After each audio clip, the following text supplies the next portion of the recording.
I'm Sarah, an ER doc with more caffeine in my veins than blood. My life's a blur of beeping machines and 3 a.m. code blues. Social life? What's that?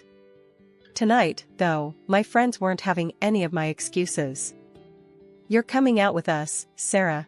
End of discussion, Jess declared, her voice leaving no room for my usual "I'm too busy" line. So, there I was, shoved into a dress I forgot I owned, standing awkwardly at a loud party packed with strangers, mostly younger than me. The bass from the speakers made the glasses on the makeshift bar rattle. It was the kind of scene I'd usually avoid like the plague, but Jess was on a mission. Loosen up, Sarah. It's just a party, not a freaking exam. Jess nudged me with her elbow, handing me a drink that looked like it could glow in the dark. I don't know, Jess. This isn't really my scene, I murmured, scanning the room. It felt like stepping into another world where the stress of the ER didn't exist. Give it an hour. If you're miserable, we'll bail. Fair? She bargained. Before I could argue, someone bumped into me, sloshing my drink down my front. Shit, I'm sorry, a voice exclaimed. I looked up, ready to unleash a hospital-grade scowl, but stopped short. The guy was about my age, tall, with an easy smile and a helpless shrug. I'm a klutz, he confessed, his eyes crinkling in amusement at his own clumsiness. It's fine. It's just a drink, I replied, my irritation fading faster than I expected. I'm Alex. And you are? He extended his hand, still smiling. Sarah. And a bit damp now, thanks to you, I joked, surprising myself with how quickly I warmed up to his demeanor. Let me make it up to you. Can I buy you another drink? One that stays in the glass this time? Alex offered. I hesitated, glancing at Jess, who was practically bouncing with excitement. Go on, she mouthed. Sure, why not? I found myself saying. Alex beamed and led the way to the bar. So, Sarah, what do you do when you're not being assaulted by drinks at parties? Alex asked as he handed me a safer choice this time, a glass of red wine. I patch people up. I'm a doctor, I answered, taking a sip to hide the nerves I didn't expect to feel. Wow, that's intense. I sell construction materials. It's as exciting as it sounds, he played along. But hey, it pays the bills and doesn't involve blood, so I'm not complaining. We found a quieter corner, away from the thumping bass, and talked more. He was easy to talk to, no pretenses, just straightforward chatter. He didn't flinch at my ER stories, and his anecdotes about mishaps at construction sites were unexpectedly hilarious. As the night wound down, Alex pulled out his phone. Can I get your number? I mean, if you want to grab coffee or something less wet, he chuckled. I laughed, the sound more relaxed and genuine than it had been in months. Sure, why not? As I lay in bed later that night, phone buzzing with a good night text from Alex, I realized I was smiling. Maybe, just maybe, this wasn't such a bad idea. A year flew by, and before I knew it, we were swapping rings and saying I do. Sitting at our new kitchen table, Alex broke the silence one evening. So, when do you think we should start trying for a baby? He asked, his eyes searching mine for a hint of readiness. I sighed, pushing my plate aside. Alex, we've talked about this. We agreed, remember? Careers first, kids later. I'm not even sure I'm ready to be a mom yet. He leaned back, the chair creaking under his weight. I know. It's just, my mom keeps asking. You know how she is. I stood up, feeling the walls of the kitchen close in. We are not having a baby just because your mom can't wait. That's ridiculous. The next few weeks were filled with similar conversations. It wasn't just Alex, his mom called almost daily with the same nagging question. One evening, after a long shift, I picked up her call by mistake. So, any good news yet? She chirped as soon as I said hello. Hi, Linda. No news. We're still not planning on kids right now, I replied, trying to keep my voice even. You know, Sarah, you aren't getting any younger. And Alex really wants to be a dad. You should think about your husband's needs too, Linda said, her voice stern and unwavering. I clenched my phone tighter. Linda, I appreciate your concern, but please, this is between Alex and me. We'll have kids when we're both ready, not because we're pressured into it. She huffed. Well, I just think you're being selfish. A baby would bring so much joy to the family. I'm not being selfish, Linda. I'm being sensible. Goodbye. I hung up, my heart pounding with anger. Days turned into weeks, and the pressure didn't let up. At work, my days were packed, the ER demanding all the energy I could muster. Home wasn't much of a sanctuary either with the constant baby talk. One late night, as I came home exhausted, Alex was waiting up. Hey, can we talk? He asked softly, noticing my weary eyes. Sure, what's up? I replied, dropping my keys and sinking into the sofa. It's about the baby thing again, he started, hesitating. I know we said we'd wait, but maybe we could just start thinking about it. Like, not trying, but not trying? I rubbed my temples, feeling a headache coming on. Alex, I can't do this tonight. I just worked a double shift. Can we talk about this later? He nodded, disappointment clear in his eyes. Yeah, okay. Get some rest. The following morning, as Alex and I sipped our coffee in silence, I knew something had to give. Alex, I love you, but we can't keep having this conversation. It's wearing me down. We need to stick to our plan, or I don't know how I'll handle it. Alex looked at me, his expression softening. I'm sorry, babe. It's just hard with Mom always on my back. But you're right. We'll do this our way. I'll talk to her, I promise. One evening, coming home earlier than usual, something felt off. The house was quiet, too quiet for someone supposedly eager to see me. Tossing my keys on the counter, I heard voices from the office. Creeping closer, it wasn't the TV, Alex was on a call. Hiding by the doorway, I heard him, yeah, Mom, I know. But it's been months, and nothing. No, she still thinks she's taking her birth control. The floor felt like it dropped from beneath me. My heart pounded so loud, I was sure he'd hear it. You replaced them, right?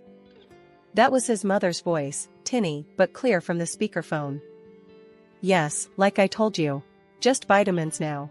If she's not pregnant soon, maybe there's something wrong with her. Alex replied, a casual toss of life-changing deceit. I couldn't breathe, let alone move. When I finally stepped into the room, Alex jumped, fumbling the phone. Sarah, you're home early. Cut the crap, Alex. What did you just say? My voice was ice, each word sharp enough to cut.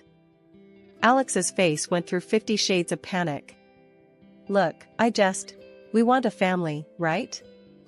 And you said later, but later when? I thought maybe if things just started to happen, you'd.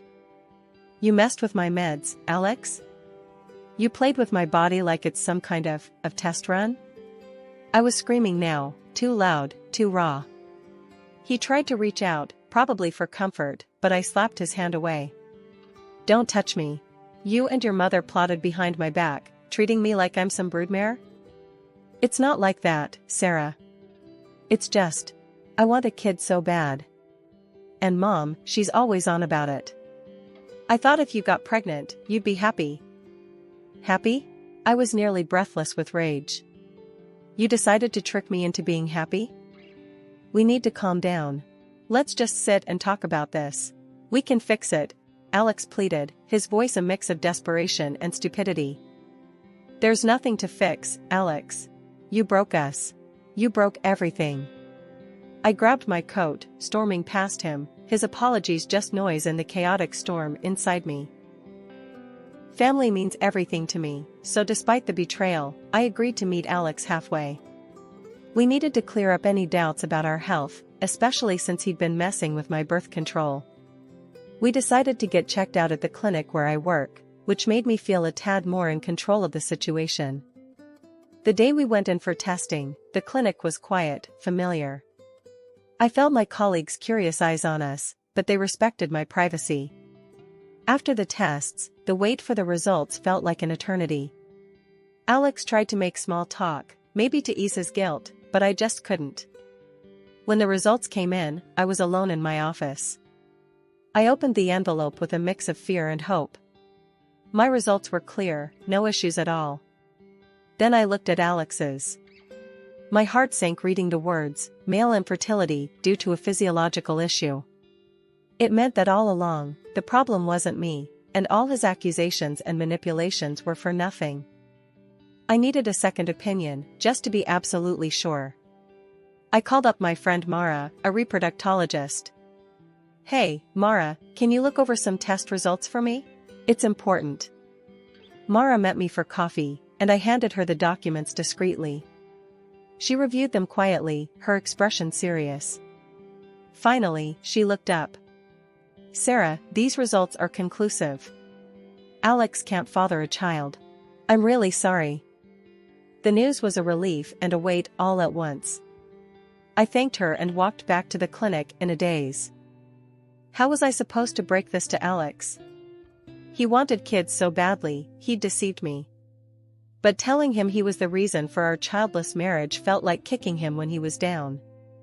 So, I made a decision. That evening, as we sat in our living room, the setting sun casting long shadows, Alex turned to me, anxious.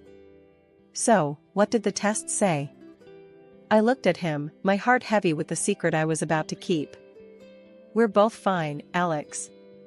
There are just some minor issues, nothing we can't handle. We just need to keep trying." He exhaled, relief washing over his face, and I felt a pang of guilt for the lie. "That's great, Sarah. I was worried. We can work through this, right?" "Yeah, we can try." My words felt hollow even to my own ears. We spent the next few days in a tentative peace, but the lie festered inside me. I watched Alex as he started making plans, talking about future kids with a hope that stung my conscience. I tried to feel happy, to share in his optimism, but the truth was a barrier between us. One night, unable to sleep, I slipped out of bed and went to the living room. The moonlight streamed through the window, casting shadows that seemed to mock my turmoil. I dialed Mara's number. "Mara, it's me." I lied to him. Told him we're both okay. Mara was silent for a moment. "Sarah, I get why you did it, but this isn't something you can hide forever. He's going to find out eventually." "I know, but how can I crush him with this? After everything, how can I be the one to break him completely?" "It's not about breaking him, Sarah. It's about being honest with each other. This lie won't help either of you in the long run." Life threw us a curveball when Alex got offered a big promotion. It was a fantastic opportunity for him, but it meant moving to another state. I could see how much it meant to him, how his eyes lit up talking about the possibilities. He wanted it, and he wanted me there with him. Despite everything, our private struggles and the lies hanging between us, I said yes. Family was supposed to stick together, right? Leaving my job at the bustling ER in our hometown was harder than I thought. I loved the place, the pace, and the people. I was part of a team, a community. Moving meant leaving all that behind for a quieter, smaller clinic that, frankly, didn't spark the same passion in me. But I kept these feelings to myself. Alex was riding high on his new job, and I didn't want to be the rain on his parade. Our new life in a new city was different. I landed a job at a private clinic. It was okay, but it lacked the adrenaline rush of my previous ER shifts. I missed my old colleagues and friends terribly. The move also took its toll on our personal life. Alex buried himself in his work, and the issues we skirted around, like the ticking bomb of our non-existent family planning, started to resurface, but differently this time. Every month, like clockwork, Alex's mom would ring him up to ask if there was any good news. I wasn't privy to their conversations, but I could see the change in Alex afterward. He grew more distant, more sullen. One evening, after one such call, he let it all out on me. "We're not getting any younger, Sarah. You're a doctor. Shouldn't you be able to sort this out? figure something out? His words were like slaps, harsh and blaming. I was setting the table for dinner, and his words made me pause, hands trembling slightly. Alex, that's not fair. You know it's not that simple. He scoffed, tossing his phone on the couch. What's not fair is you not doing enough. Maybe if you were home more, instead of always at your new job, things might be different. That's not how it works, and you know it. Being at home more isn't going to change our situation. I shot back, frustration boiling over. His ignorance, or was it denial, about our real issues was maddening. He turned away, muttering something under his breath about how maybe a better doctor would have fixed it already. I wanted to scream, to tell him the truth about his own condition, but I bit my tongue. Telling him wouldn't just hurt him, it could shatter whatever was left of us. So, I swallowed the truth, along with my anger, and kept the peace. As the months turned into a year, and then two, the pattern continued. Alex started staying late at work, often going away on weekends. His excuse was always the same: I don't want to sit at home alone waiting for you to finish work. Each time he said it, it stung. It felt like an excuse, a way to avoid facing our reality together. I spent many nights alone, wondering if the gap between us was growing too wide to bridge. Our wedding anniversary was supposed to be a milestone, a celebration. I decided to make it special, despite the growing distance between Alex and me. I took a few days off, booked a cozy hotel, and planned a surprise dinner at one of the nicer restaurants in town, thinking maybe, just maybe, we could rekindle something. The day came, and I was a bundle of nerves, mixed with a bit of excitement. I left work early, got dressed up, and headed home to pick up Alex so we could start our evening together. But when I got there, the house was empty. No note, no text. Nothing. I called him, no answer. I tried not to panic and called again. Still, nothing. That's when I remembered the tracking app we both casually used to keep tabs on each other's whereabouts. I pulled up the app, hesitating for a moment, before I tapped the screen. There he was, not at work like he said he'd be, but at some restaurant across town. A part of me hoped, ridiculously, that he was planning his own surprise. Maybe this was some elaborate setup? Clinging to this hope, I caught a taxi and headed to the address on the app. I arrived at the restaurant, my heart pounding in my chest. I walked in, scanning the room until I found him. There he was, sitting in a dim corner, but he wasn't alone. Across from him was a woman, blonde, laughing at something he said. My stomach turned as I watched him reach out and touch her hand, his smile wide and genuine in a way I hadn't seen in months. I stood there, frozen, as he leaned closer to her, whispering something that made her laugh again. That's when he did it, reached over and gently stroked her stomach. It was a small gesture, but it told me everything I didn't want to know. Feeling like I was going to be sick, I backed out of the restaurant. Once outside, I let the cool evening air hit my face, trying to collect my shattered thoughts. I should confront them, make a scene, something, but I couldn't. Instead, I got into the taxi, my hands shaking, and told the driver to just drive. As we moved away, my mind raced. All the late nights, the weekends away. It wasn't just work. It was her. Maybe it had always been her. Suddenly, I remembered the clinic results then, how they said Alex was infertile. A bitter laugh escaped me as I realized the absurdity of the situation. His mistress couldn't be pregnant by him. The irony was too much, and for a moment, I actually grinned amidst the tears. The taxi pulled up to our house, and I went inside one last time. I packed quickly, grabbing only what was necessary. Clothes, some personal items, and my dignity. I left behind anything that reminded me of Alex, of us. With my bags in hand, I called another taxi and directed it to take me to the hotel I originally booked for our anniversary. The hotel room was supposed to be a romantic getaway, but now it was just a quiet space to start figuring out my next steps. The morning after I checked into the hotel, I made a call to a lawyer recommended by a friend. I needed to sort out the divorce, and quick. My husband had tried calling multiple times since last night, but I wasn't ready to hear his excuses. I didn't pick up. At the lawyer's office, he laid out the steps for the proceedings. Given the circumstances of infidelity, you have a strong case for a favorable settlement, he explained, shuffling through some papers. Let's just get this over with, I replied, my tone flat. The lawyer nodded, understanding the urgency, and reached out to Alex to set up a meeting. The day of the meeting, I walked into the lawyer's office to find Alex and his mistress already there. My stomach turned seeing them together, but I kept my composure. As we all sat down, my lawyer wasted no time. We're here to discuss the terms of the divorce. My client demands fair financial compensation given the situation. Alex looked like he was trying to keep cool, but I could see the anger in his eyes.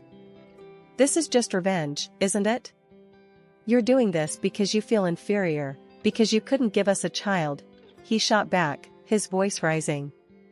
The lawyer remained calm. Alex, the fact of your infidelity is not in dispute here. The consequences are clear and supported by the law. This isn't about revenge, it's about justice and rightful compensation. Grudgingly, Alex agreed to the terms, but as we were about to wrap up, his mistress suddenly stood up, wincing and clutching her stomach. It was clear her water had just broken. Sarah, can you? Alex started, panic lacing his voice. She needs a hospital, not me, I said sharply, standing up. I'm not the person you should be asking for help. Nevertheless, chaos ensued, and we all ended up rushing to the hospital with her. At the hospital, the scene was hectic as she was whisked away to the delivery room. Hours later, the news came, she had given birth to a healthy baby boy, but the child was clearly not Alex's. He was black, and both Alex and his mistress were white. Stunned, Alex turned to me, confusion written all over his face. Sarah, is this some sort of mistake? How can this? I couldn't help it, I burst out laughing. It was too much, the irony, the shock on his face. Alex, remember the infertility results? You're not the father. You never could be. His face drained of color as I handed him the divorce papers and the medical certificate that confirmed his condition. As he read the documents, reality hit him hard. He finally understood the full extent of his actions and their repercussions. Leaving the hospital, I felt a strange mixture of relief and vindication. Alex's calls flooded my phone as soon as I walked out, each one begging for forgiveness. But I was done. I blocked his number and didn't look back. Back in my home city, walking into the prestigious hospital where my career really began, I felt a rush of familiarity and relief. It was like stepping back into a life I'd almost forgotten, one where I was valued and respected. My colleagues welcomed me with open arms, their smiles and hearty welcome backs filled me with warmth. However, not everything was smooth. Linda, my ex-mother-in-law, started calling me frequently, her voice always carrying a tone of desperation. Sarah, you need to come back to him. He's a mess without you, she would say, her demands growing more insistent with each call. I tried to be patient, to explain that it was over, but she wouldn't listen. One day, she showed up at the hospital unannounced. Her appearance was disheveled, her eyes frantic. Sarah, you have to fix this. Alex has started drinking, he's lost his job because of it. I'm supporting him now. He needs you, she pleaded, causing a scene in the middle of the lobby. I took her aside, keeping my voice low and firm. Linda, I am not responsible for Alex anymore. We are divorced. He is not my concern. Please stop contacting me and do not come here again. Her face twisted in anger, and she began to shout, drawing the attention of patients and staff. You owe him. You can't just abandon him, he's your husband. He was my husband. I owe him nothing now. This is a hospital, Linda. You need to leave, or I will call security, I responded, my patience finally wearing thin. She continued to argue, but I walked away, signaling to one of our security officers who promptly began to escort her out. When she resisted, I didn't hesitate, I called the police. Despite the drama, life got better day by day. I reconnected with old friends and made new ones. I was involved in some groundbreaking projects at the hospital, and my work was fulfilling. The respect from my colleagues and the gratitude from my patients reminded me daily why I loved this job.